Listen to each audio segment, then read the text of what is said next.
Hello friends. Today I'm back with 5 more books to talk about. These are all books that I have read and enjoyed, some more recently than others. But we can take a look at the cover art, read the summaries, and maybe say a few things about each one.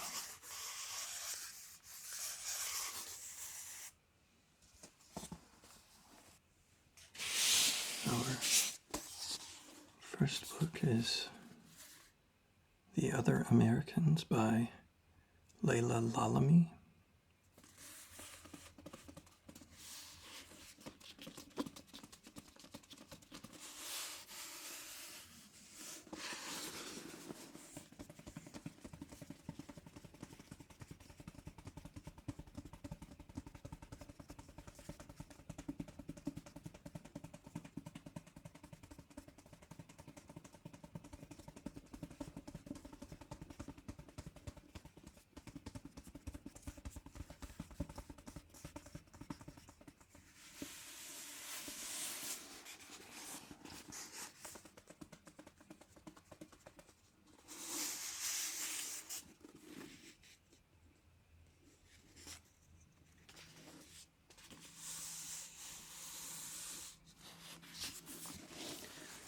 The copyright for this book is 2019, and here's the summary. From the Pulitzer Prize finalist and author of The Moor's Account, here is a timely and powerful novel about the suspicious death of a Moroccan immigrant. At once a family saga, a murder mystery, and a love story, informed by the treacherous fault lines of American culture. Late one spring night, Driss Garawi, a Moroccan immigrant living in California, is walking across a darkened intersection when he is killed by a speeding car. The repercussions of his death bring together a diverse cast of characters.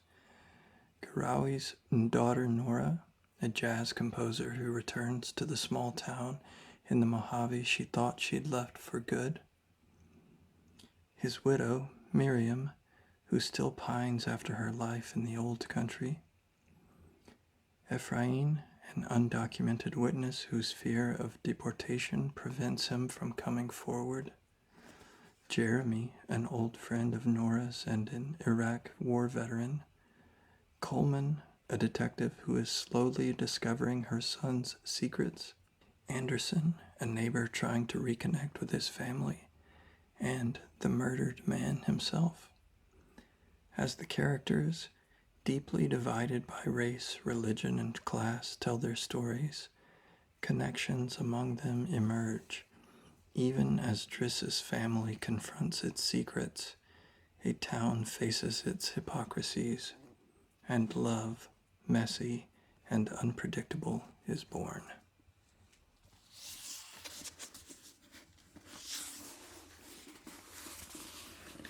I believe I came to this book through the Booker Prize list a few years ago.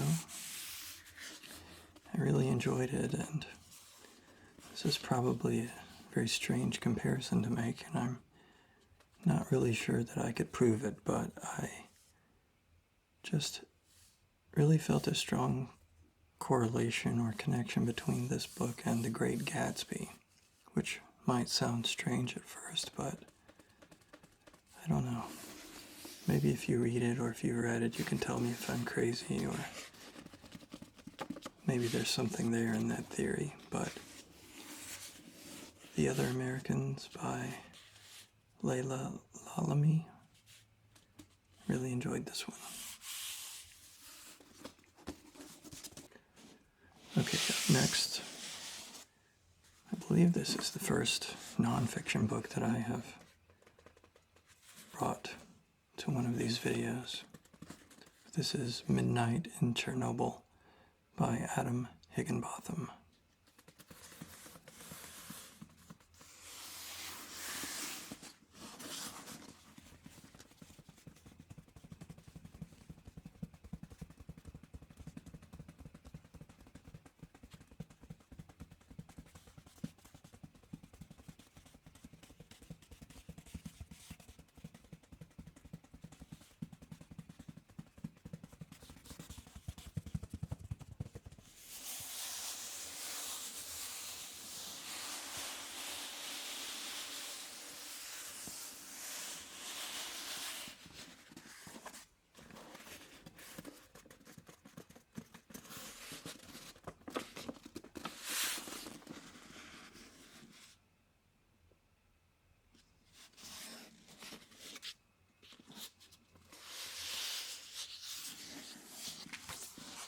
The copyright date for this one is 2019, and here is its summary. Early in the morning of April 26, 1986, reactor number 4 of the Chernobyl Atomic Energy Station exploded, triggering history's worst nuclear accident. In the more than 30 years since then, Chernobyl has become lodged in the collective nightmares of the world, shorthand for the spectral horrors of radiation poisoning, for a dangerous technology slipping its leash, for ecological fragility, and for what can happen when a dishonest and careless state endangers not only its own citizens, but those far beyond its own borders. Yet the real story of what happened remained in dispute. Drawing on hundreds of hours of interviews conducted over the course of more than 10 years, as well as letters, unpublished memoirs, and documents from recently declassified archives, Adam Higginbotham has written a harrowing and compelling story that brings the disaster to life through the eyes of the men and women who witnessed it firsthand. From the ambitious young station director who first envisioned the plant in a snow-covered field in rural Ukraine, to the control room engineers who unwittingly prompted its destruction. From the city officials and government ministers who oversaw the mass evacuation and cleanup, to the ordinary citizens, continued on back flap, who struggled through it all to keep their families safe. The protagonists in this story confront an enemy that's as terrifying as it is invisible. The result is a chronicle of astonishing heroics and maddening incompetence, a study of the promise of science and also its potential to lure us into hubris and danger, and the definitive account of an event that changed history. A story that is more complex, more human, and more terrifying than the Soviet myth.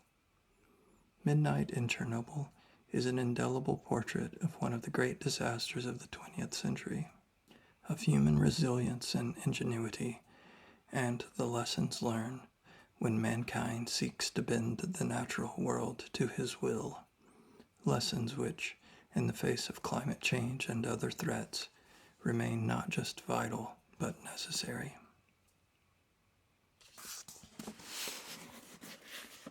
I really enjoyed this book. I'm a huge fan of nonfiction books that have a sort of narrative arc, and they're not just factual reference books, but actually tell a story. And I feel like this book, if you had given me and just told me that it was a novel, I would have believed you.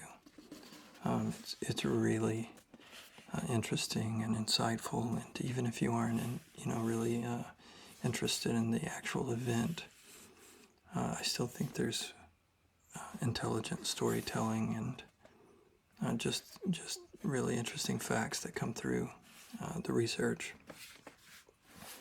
I believe this book served as one of the principal sources for the HBO show Chernobyl, which I also highly recommend if you haven't seen that yet. But if you're a fan of nonfiction, especially narrative nonfiction, highly, highly recommend Midnight in Chernobyl by Adam Higginbotham. Okay, so another nonfiction book. I feel like this book is really popular, so you've probably seen this one already. But this is Educated, a memoir by Tara Westover.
This book's copyright is 2018, and here's the summary.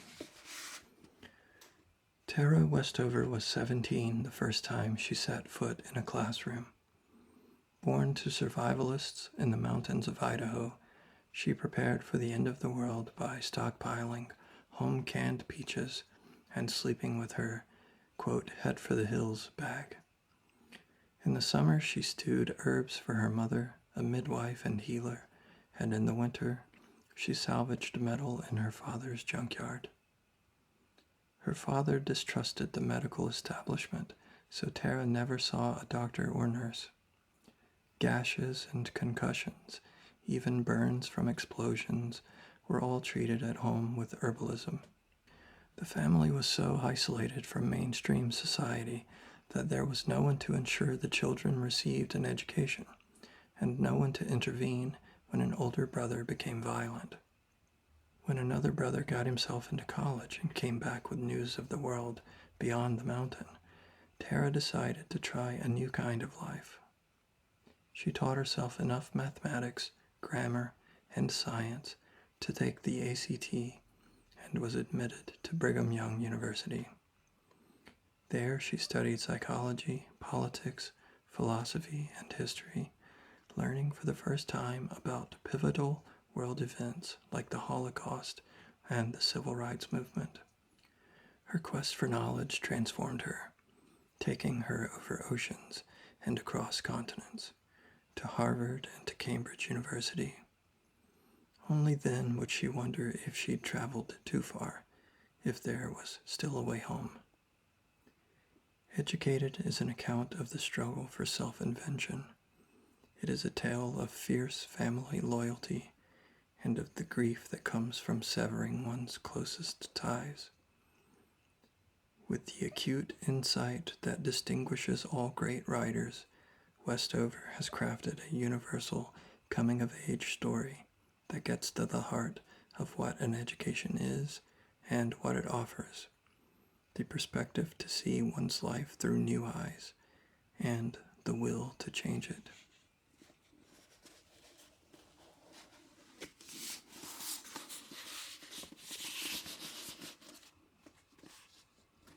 This was a really interesting read for me.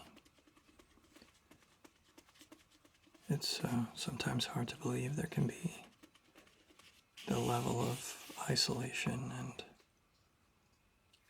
distance from what I guess we would consider normal society that exists still in the world, and especially in the United States. It almost seems that it would be impossible to do. in a world where we're all connected via the internet and social media. But this book is a nice look inside a world that still exists, for better or worse. And I found it to be an inspiring story about her life and journey. And on the off chance you haven't already read Educated,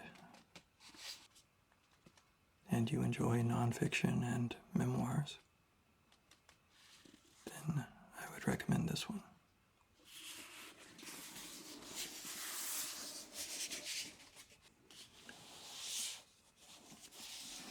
So next I have Apeirogon by McCann.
Apeirogon's copyright is 2020, and here is the summary. McCann's most ambitious work to date, Apeirogon, named for a shape with a countably infinite number of sides, is a tour de force concerning friendship, love, loss, and belonging. Bassam Araman is Palestinian. Rami al-Hanan is Israeli. Forgive my pronunciations. They inhabit a world of conflict that colors every aspect of their daily lives. From the roads they are allowed to drive on, to the schools their daughters, Abir and Smadar, each attend, to the checkpoints, both physical and emotional, they must negotiate. Their worlds shift irreparably after 10-year-old Abir is killed by a rubber bullet, and 13-year-old Smadar becomes the victim of suicide bombers. When Bassam and Rami learn of each other's stories, they recognize the loss that connects them, and they attempt to use their grief as a weapon for peace. McCann crafts Apeirogon out of a universe of fictional and non-fictional material. He crosses centuries and continents, stitching together time, art, history, nature, and politics in a tale both heartbreaking and hopeful, musical, cinematic, muscular, delicate, and soaring. Apeirogon is a novel for our time.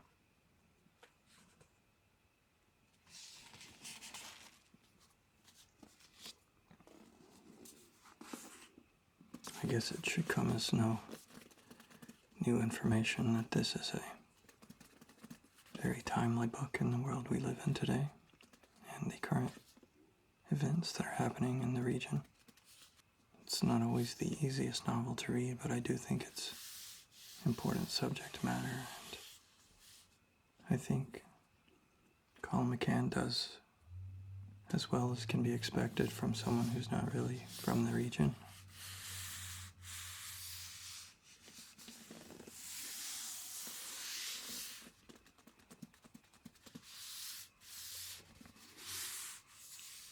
you are a fan of serious literature that tackles some issues that continue to plague society and aren't always easily solved, you might enjoy Apeirogon by Colin McCann.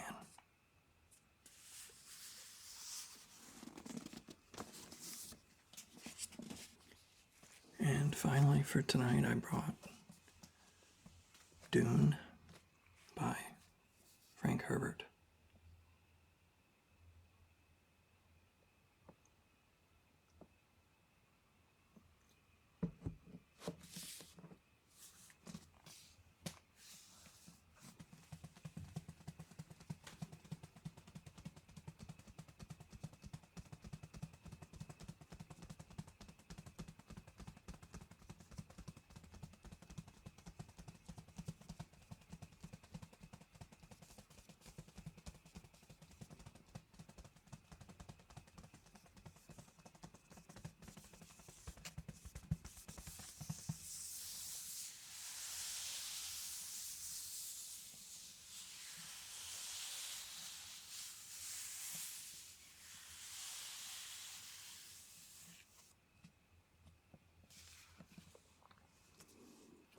I really like this copy's artwork.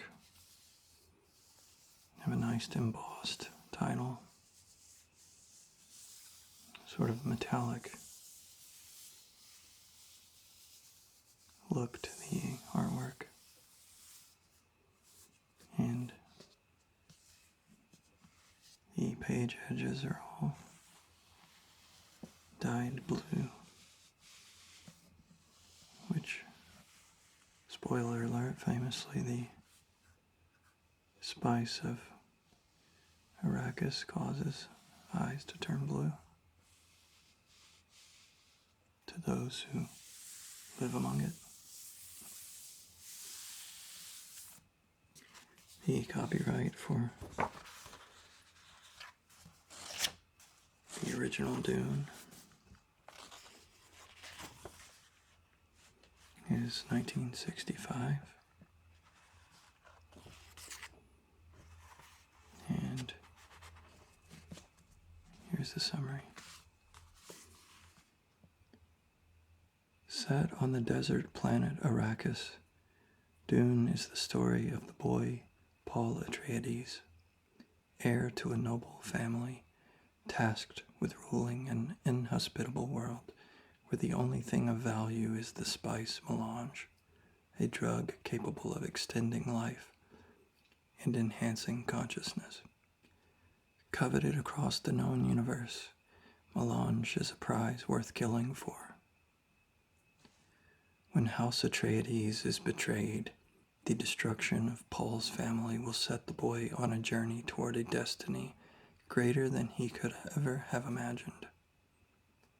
And as he evolves into the mysterious man known as Muad'Dib, he will bring to fruition humankind's most ancient and unattainable dream.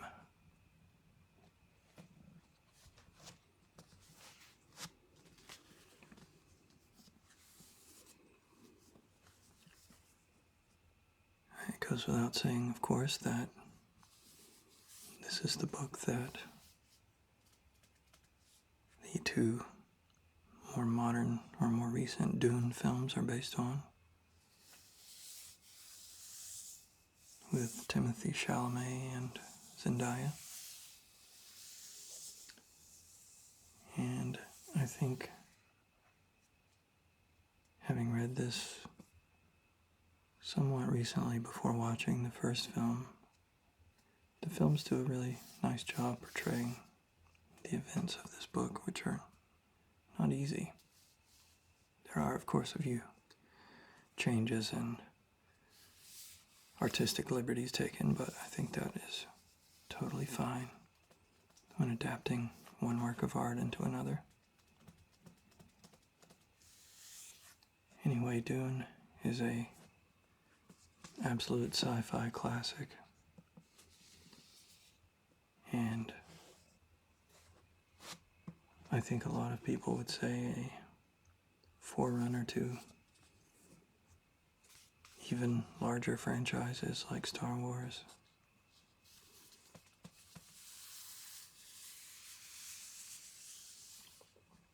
So far, this is the only book in the series that I've read, but there are many more. Some written by Frank Herbert, and others written by, I believe, his son and maybe some other people. But I think the general consensus is the first 2 or 3 Frank Herbert Dune books are the best, with probably the original being the high point. But having not read the others, I don't know if I agree or not. Time will tell. But I would say if you're a fan of the movies and you haven't read the book, or if you are a fan of science fiction in general, I highly recommend Dune by Frank Herbert.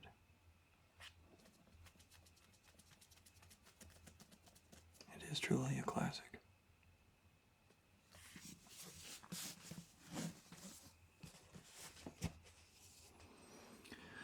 So those are the books that I brought today. I hope you enjoy that. As always, I love hearing your feedback, and if you have any authors or books that you've read recently or that you really enjoy, I would love to hear about that too. This marks the 10th video that I've made for this channel, and I just wanted to say a quick thank you for all the support and views and comments and likes that I've received so far. It really means a lot to me. I didn't know what to expect when I started this channel, and I think so far it has exceeded my expectations to the extent that there were any. I hope this video finds you well and a little less anxious. Until next time, goodbye.